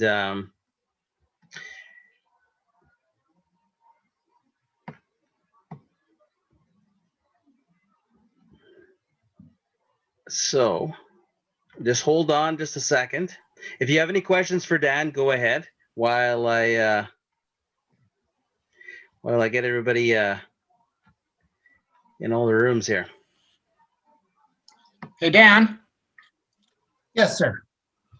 Gert here. Listen, you're saying there's about 1,500 possible mortgage to defaults possibly coming. Are we talking about the Edmonton market? Is that all of Alberta? Yes. That's strictly Edmonton. Strictly Edmonton. So when you're saying it could be up to 3,000, I mean, we're talking the Edmonton market only, right? That is correct. Wow. Yeah, wow is right. I've heard similar things in the builder community in Edmonton as well, similar numbers. Yeah. Thanks, Mike. That's insane. Yeah, they can't dump that all at one time. That's gonna that's gonna go crazy.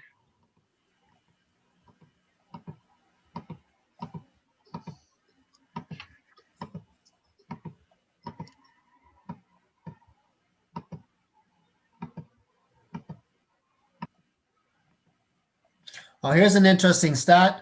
What country in the world currently has one of the lowest borrowing rates on mortgages? Anybody know? Canada? No. The country of Norway currently has lenders offering money on 20 years mortgages at 0%. How is that possible? I don't know. You can get a 20-year mortgage in Norway for 0%. Crazy.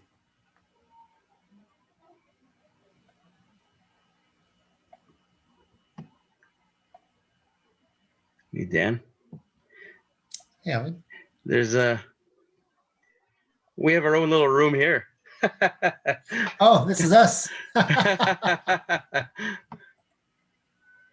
think.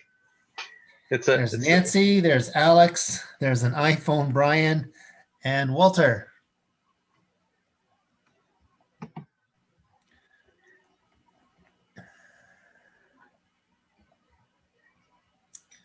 Is there any way that some of you people that we can't see you, are you willing to show your faces now so we can relate to you a little better?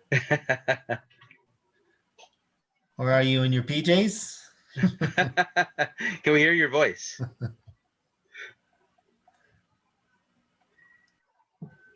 Hi there. There we go. Hi, Nancy. Hi. We're not in our PJs, but you know. That's all right. That's all right. Where can we find these 1,500 properties? They'll have to be released by the courthouse out to their various venues. So that's not public knowledge? We can't go to the courthouse to see?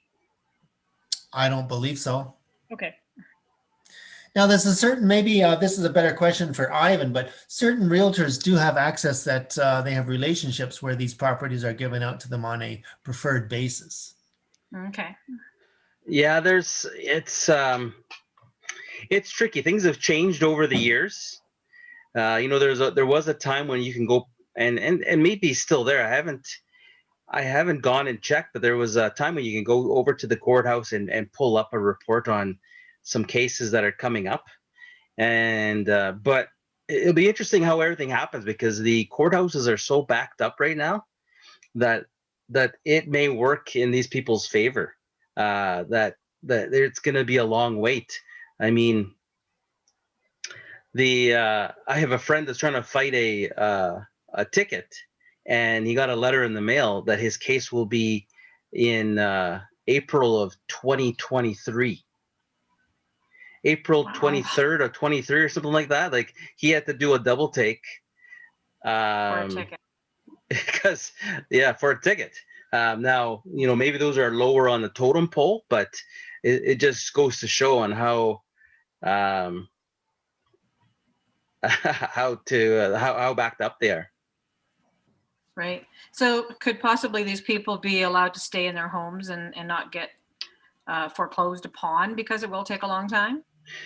Yeah, I mean, typically, like I used to sell all the foreclosures for an institution called MCAP, and well, it took it'd take a year for a person to get into foreclosure, and then once they got to the point, they were allowed to be in it, and it was probably another, if it was for sale, well, before it even got to sale, they were in there for a long time before they were booted out, and they'd be able to stay if they played ball with the process.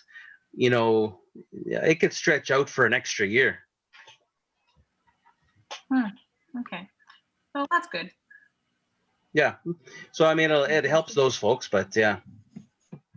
Thank you.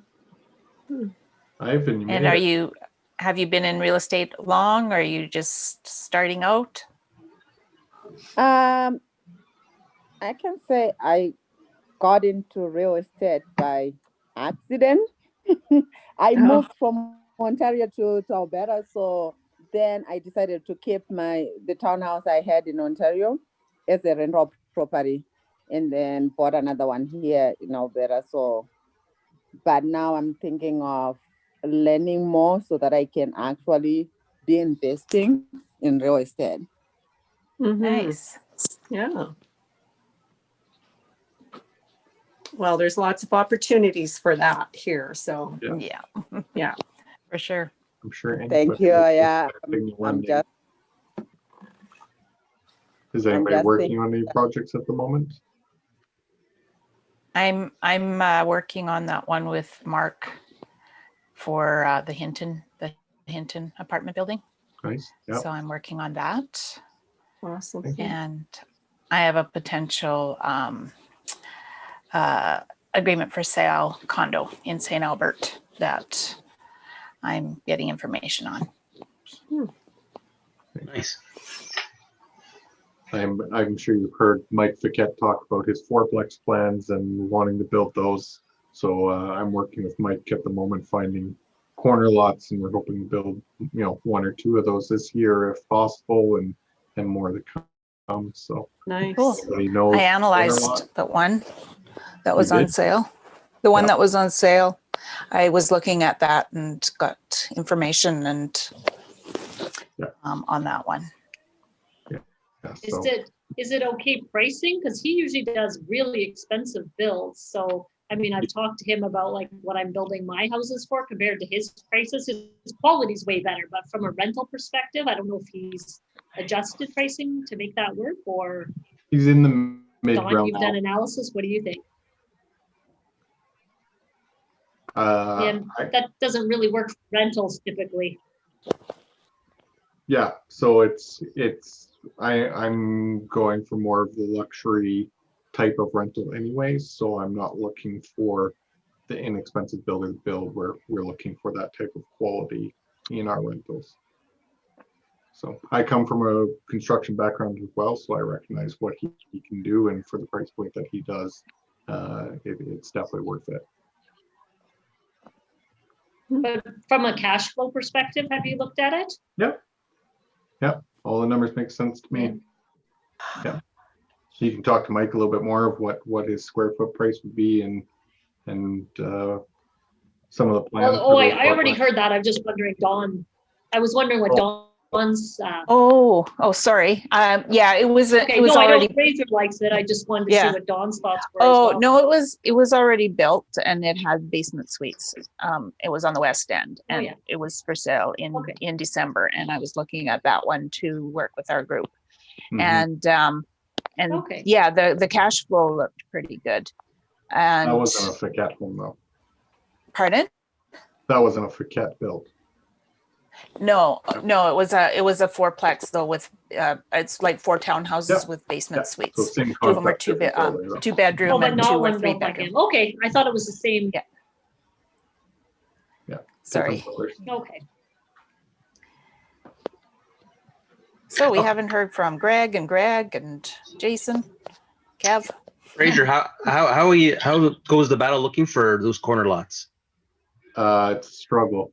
The ones that fit either have fire hydrant issues with pressure, Okay. or they're in less desirable neighborhoods. So we're trying to figure out where's going to be the best fit. So, and is it just strictly 50 by 150, or is it depending? 50 by 140 is the minimum. 140, okay. So surprisingly, there's a lot of corner lots out there that are very close, but not quite. Like we found one yesterday, it would look perfect and ended up being like 139, which is it's literally that 1 foot makes the difference type of deal. So yeah. But site coverage is the problem. I'm sorry. Site coverage is your issue. Site coverage and to make the layout of the fourplex work, we need to be able to build up that certain size. Yeah. It's those darn stairwells, and the code for stairwells keeps changing, and they keep making steps bigger and bigger, and that makes houses bigger and bigger. So.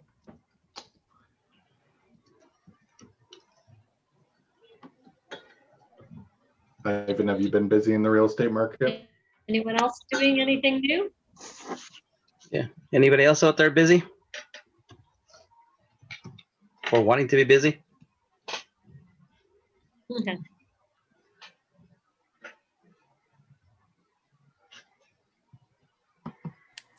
What are you up to, Greg?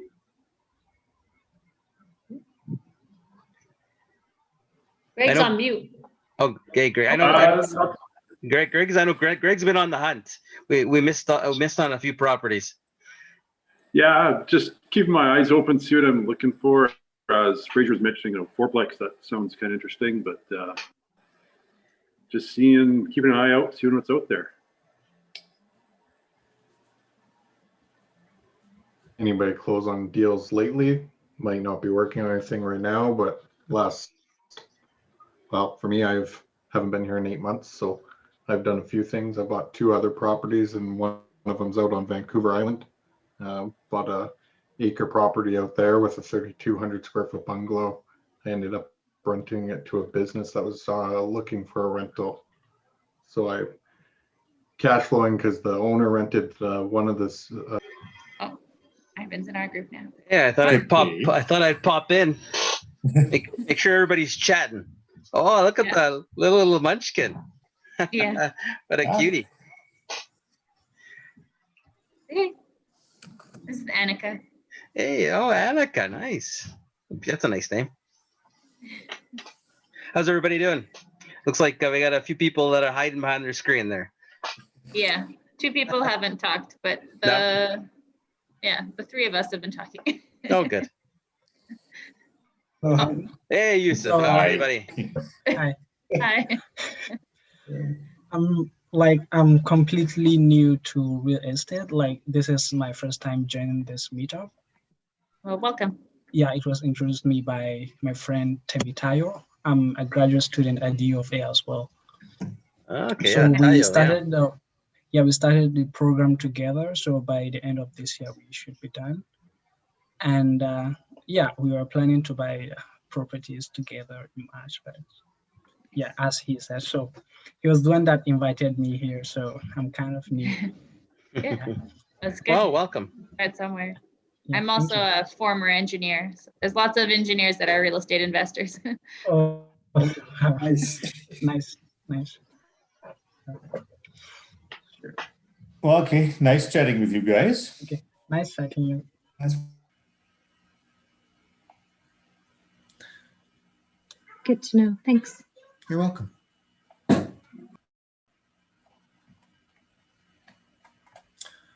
Hollywood Squares.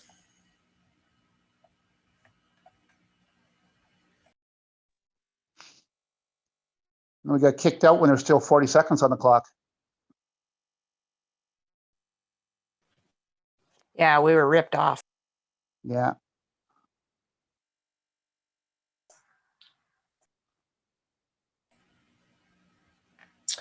Okay. I much prefer the breakouts at the pub with the beers, just for the record.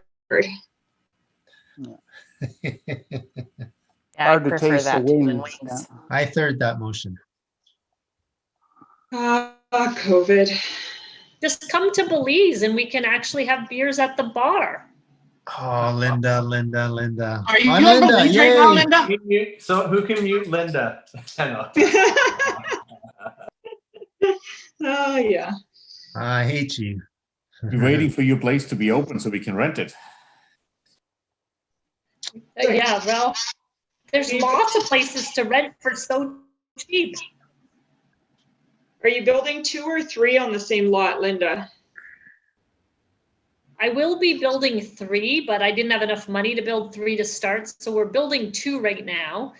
And then I'm also going to put a pool in right away. So she should sell us usage of her property in advance for a discount, and she could take the money and build the 3rd one. Ooh, there, pre-sales. Whoa, Pre-sales. Just like a builder, pre-sales. And then we can all go down there for like a mini retreat, hang out in our 3 places and have beers around the pool. Well, I was saying to talk people, like the Hilton units, to buy one, like they have lots that have a 4-plex on them. So like an up down and an up down, they're all in the Hilton rental pool. If you want to just buy one, it's $231,000 US dollars. But I mean, to build like my units that are 1 bedroom are like 35,000, and the lots are 150. So it's like, if you found 3 people, you could buy 1/3 of the lot for 50, build a 1 bedroom for 35. You're in at like, 85,000 American. So it would be a good deal if you could get 3 people to that. Then you just have to put the seawall in too. That's another 20 grand. But yeah, then everyone could have their little 1 bedroom, and you could have a huge community, and we could all have our meetings there. A fractional sales, eh? We'll just do a joint venture, but literally I was thinking you could do a joint venture, each person owning 1/3, but they have their own unit on their own plot of land. So then you could, if they want to stay in it, they just don't get the revenue from their unit then. It'd be kind of unique. Nice. Well, they're doing fractional, they got fractional banking. So I guess fractional, condos is next up? Well, they got fractional stuff in Canmore. So just take that concept down to Belize. Or do it like fractional reserve banking, where you sell like 8,000 days out of the year and hope that people don't all call their days in at the same time. Yeah, I think Jim Baker got nailed over that one, or Jimmy Swaggart, or one of those guys. Jimmy Swaggart. Jimmy, oh yeah. One of these bad timeshares. If you charge less, you only get the Mays and the Aprils or something. Yeah, exactly. Yeah. Well, the Steals and Deals. Mexico in July. Yeah. Steals and Deals, I guess, was led by the opportunity of fractional sales. Does anybody else? Yep. Does anybody else have an opportunity they want to share? We lost a bunch of people during the breakout time, but that's all right. If you have something to share with the group on a deal, on a venture, maybe your business will help somebody in the group, unmute yourself and share. I can go. Sean here. Okay, Sean. Well, you can go first. Yeah, Sean, MP mortgage broker with Mortgage Line Mortgage Architects. I give people money that doesn't belong to me. So got lots of it available right now. People are looking to invest in private mortgages or Olympia mortgages. So they're looking for opportunities. So if you need money on the private side, or it could be a MIC or anything like that as well, give me a shout, flips or burrs or anything that doesn't fit into the normal chain, and can help you out. And of course, do the regular stuff as well. So it's always good to talk to your broker about strategies and the best way to fund things. Any plan you might put together yourself might not be the most opportune. So always different ways to do things.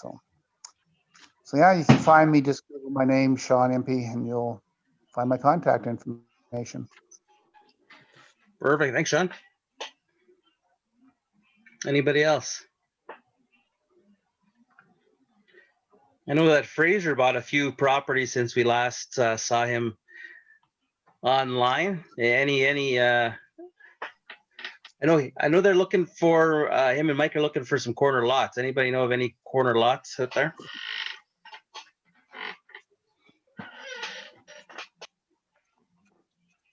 I'll jump in. Mike Fiquette with Fiquette Homes. I currently have qualified buyers up to $2 million for a project in Glenora. I'm looking for corner lots, parcels in Glenora. I'm also looking for introductions, and it has to be off market. Everything on market I've already seen.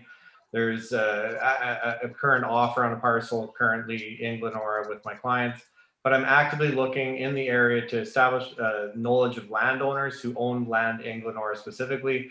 I will pay for an introduction fee if projects ever happen.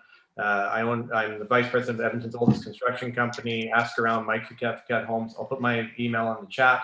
If you guys are interested in finding corner lots and getting a finder's fee, take my email and get on my list. Thank you very much.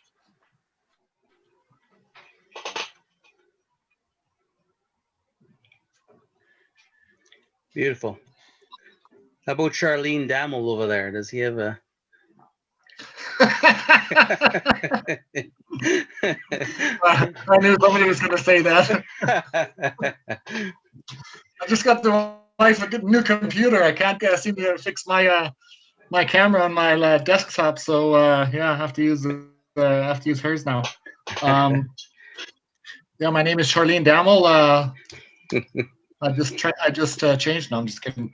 Name is Gert Dammel here. I actually do have a couple of properties.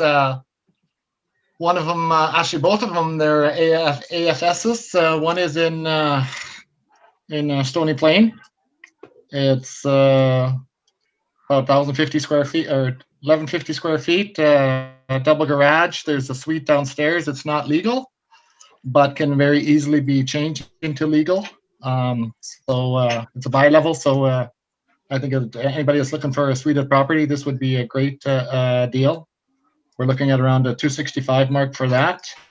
And I also have an AFS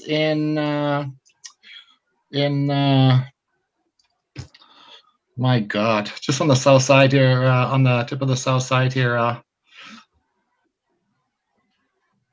lost it. I can't. I guess after my 60th birthday, you can't. Oh, Royal Gardens, that's it. in Royal Gardens is about. It's about 1,150 square foot home. It is actually a Fiquette build home. So, Mike, it's one of yours. Nice. So we're looking at around the 340 mark for that. Nice little home. Mike might want to buy it back.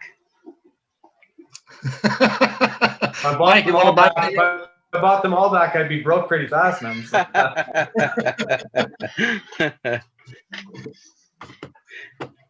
Beautiful. All right, some agreement for sales out there with Gert, with his new nickname, Charlene.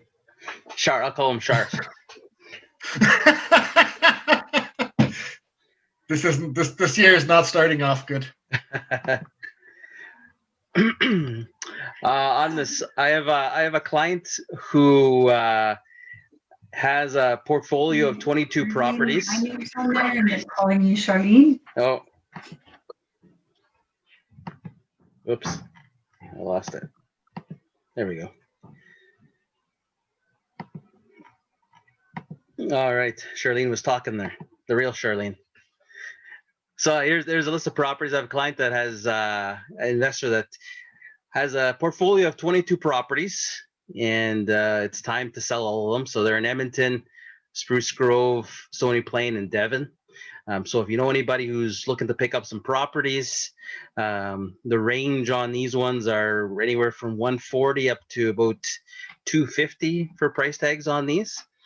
really well maintained. There's 4 of them that are vacant right now, so we're putting those on the market in the next few days, and the seller is willing to provide some financing, but it depends on the deal and depends on the buyer. So that's an opportunity for. And if you want this list, send me an email. I'll put my email in the chat, and it can be a package deal. It can be individuals. So that's it's a long list, so it's hard to probably look at them all on the screen there. And here's a couple of properties. Unfortunately, the one is not a big enough one for Mike and those guys, and it's probably not in the right neighborhood. But you know, for the right person, a good little spot. On the top one, the second one, it's an Athlone. A lot of investors do like their flips in Athlone in those areas. So if it says $244, that's wrong. $244,000 is the starting mark on that. It probably get a little cheaper than that, but $244,000 for the one, $192 for the other. So a couple of opportunities that are fairly fresh. So anybody else have any opportunities out there? And Mike, unmute yourself.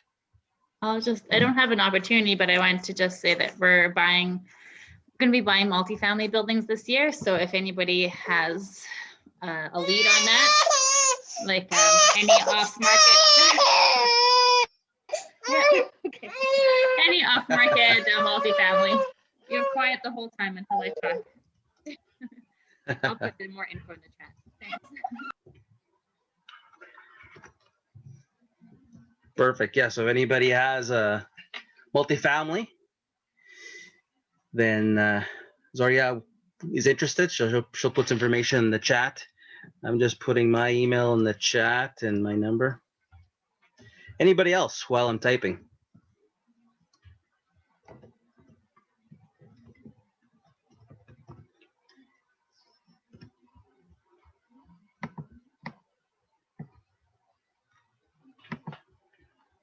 Quiet bunch. For the remaining people in this, I'm going to send out a poll.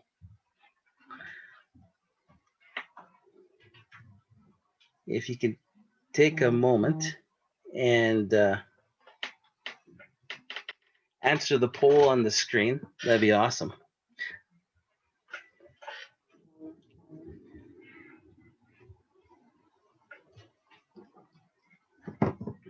While you do that, I'll tell you about next month's speaker.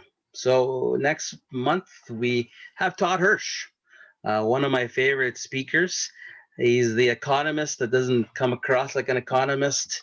Nice fella. You can have a beer with him. Unfortunately, we can't have a beer with him next month, but maybe the next time.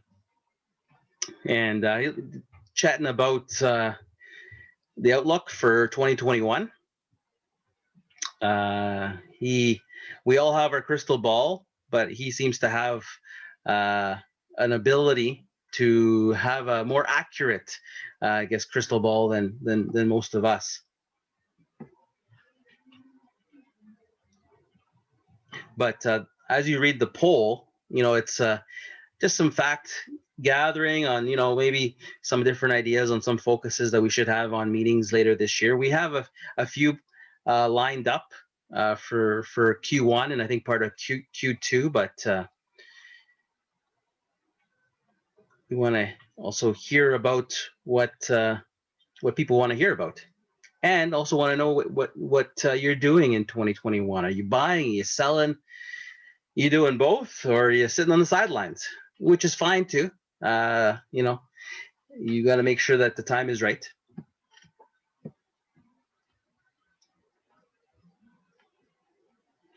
Dan, you got anything to add? or anybody else have any opportunities or anything you want to add? Nothing else for me, Ivan. Lana, Shanna, Linda. Yes, I could say Ash and I are considering selling some of our suited rentals in Northeast Edmonton. We literally are just thinking about it now, so we don't have too much put together, but they are fully rented and they cash flow decently.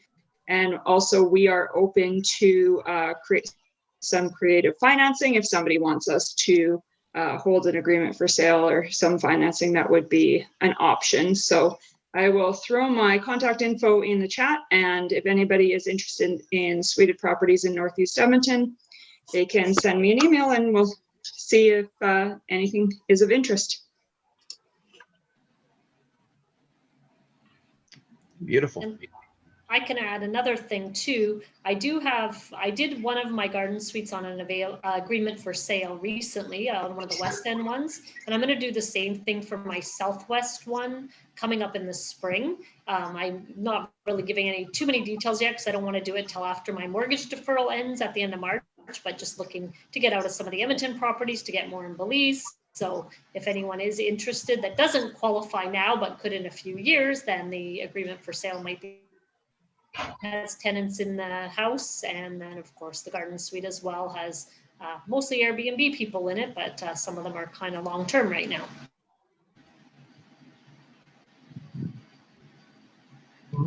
Beautiful. It'll be interesting to see. I've had a few calls from different investors from this group and from others that are pondering selling some properties while the iron is kind of hot. So it's should make for an interesting spring.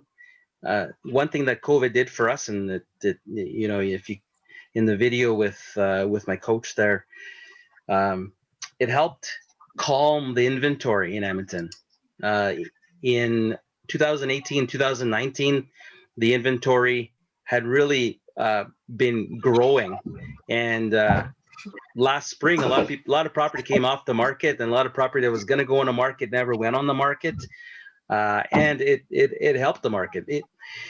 In May and June, it caused some bidding wars, but by the end of June, inventory had kind of creeped up to a manageable level in July and August, and it just made a well balanced, healthy, back half of 2020. So I'm hoping for the same here in 2021, and not a flood of real estate. The foreclosures that are maybe coming, I think we're probably the soonest is probably late Q3, early Q4. Just because of the backlog in courts and probably other government programs that might help some people kind of push foreclosure forward. So it's going to be an interesting year. Hey, Ivan. Yeah. Question for you. Do you find it was abnormally higher sales in the acreages this year than ever before? Acreages were hot. Yeah, acreages probably had one of their better years in probably in the last 5-6 years. There was a lot of people that were wanting to with a pandemic, let's go live in the country, grow a garden and all that kind of stuff. And even recreational property improved, where people are like, if you're going to be in a lockdown, you might as well be in a lockdown at your own cabin. So I haven't looked at the numbers for the fourth quarter of 2020, but they definitely were strong, between June and October. Give me a gut feel out there on it going forward. I think it'll continue. I think it'll still. I think there's a good 6-7 months left of kind of interest in that market, and then it might start to chill out a little bit. So if you're buying, buy now or wait